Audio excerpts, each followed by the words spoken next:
my darling nerds. Hello, you're looking great today. Absolutely adorable that I could die. Which I've done in multiple different ways, which you wouldn't really expect from me being a very sheltered kid and all, but it's still there.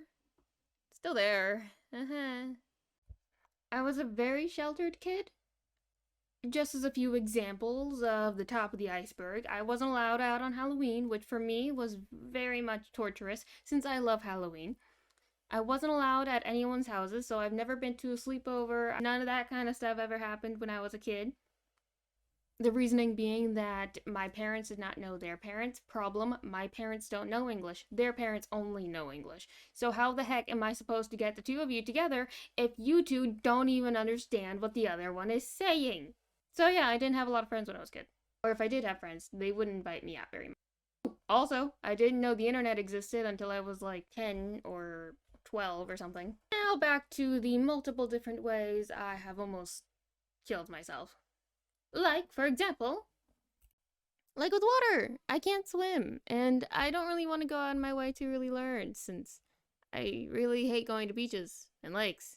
Pools all the way. Since there is no way for any sand to get anywhere uncomfortable, and there's also no way for that said sand to get thrown at you by your cousins, or any other rocks thrown at you by your said cousins, they really like throwing things at me. It could be that I'm just the oldest out of all of my cousins, but still, hurts. But speaking of which, since I was like 6-ish, I went to a lake in Puerto Rico. Nothing can go wrong for a child who can not float to save her life, right? Huh? Foreshadowing there, huh? Anyways. So, my dad was going to be my lifeline for the day. Woo! With his weird friend. Woo! Who?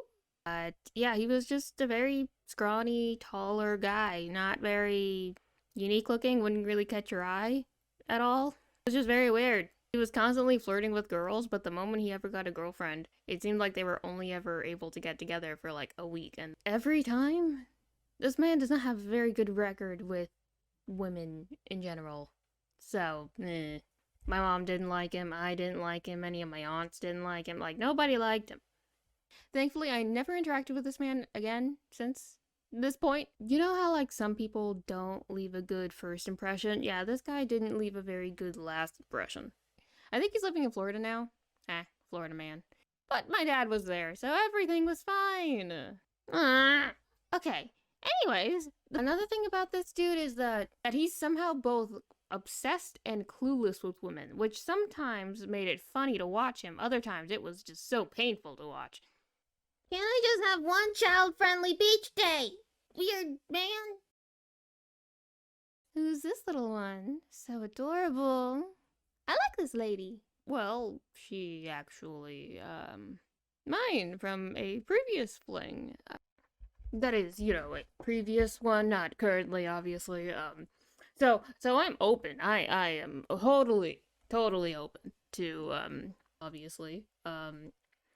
Yeah. This is so painful to watch. Why am I even here again? Oh, really now? Nope.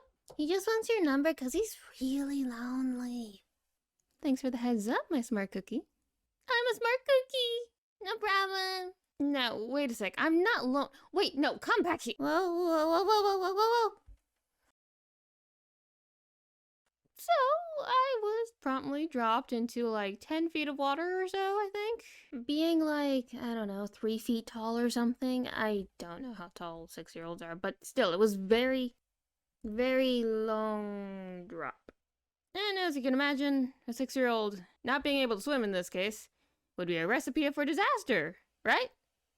Well, it was. But I was surprisingly calm for being in a life or death situation. This is kind of a reoccurring thing for me. I don't know what it is that for some reason if I'm ever in like a very high stress situation of my imminent death, apparently in this case, I am surprisingly calm and level-headed every time. But I was very calm for some reason. I was calm. How? But I had enough mind to come up with the idea to jump to the surface. And apparently I had the leg muscles to do it. And it worked. I just kept hopping along to the beach. Apparently that freaking worked. I don't understand how the heck that worked. It was smart, but like, still. Apparently, those underwater exercises have something going for them because by the time I got to the beach, I was so pooped I could not walk back to my parents. Like I just laid there for like a good like 5 minutes or so.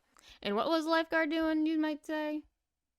I mean, good for her, but I can't say the same for him. Huh. Karma is a bitch. And what about my parents? What were they doing throughout this like long half hour of me being missing, huh?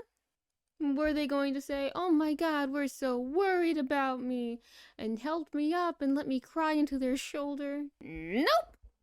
Hispanic parents are gonna Hispanic parents. Saying along the lines of, why did you run off? Where were you? We've been trying to find you for a good 10 minutes. 10? You left me like a half hour ago. You only started looking for me 10 minutes ago? And blah blah blah blah blah. But honestly, I didn't expect anything different. I have gone missing before. Twice? No, 3 times, I think. I don't know. And every single time I was ever found, yeah, this was the exact conversation we had every single freaking time. And the thing is, I never was even able to even explain myself every time it happened. Still love them though, but God.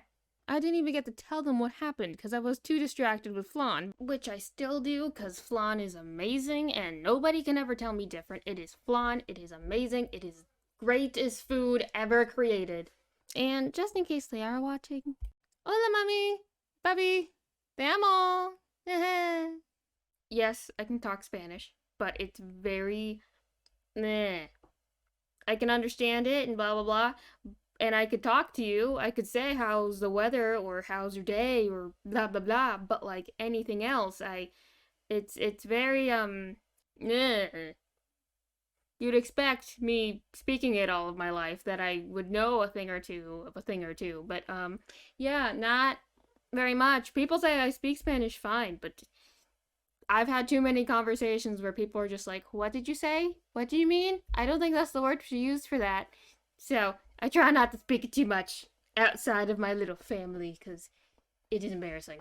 So I've ever used it outside of that would be to teach my friends curse words in Spanish because everyone wants to know how to say the curse words.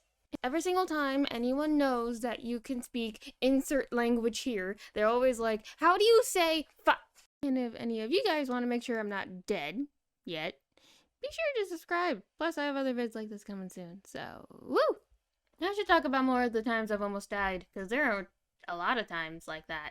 Like the kidnapping story, or the other drowning story, or something. Or the times I've gone missing. That's another one. For someone who hasn't experienced a lot in life, I have experienced a lot in life.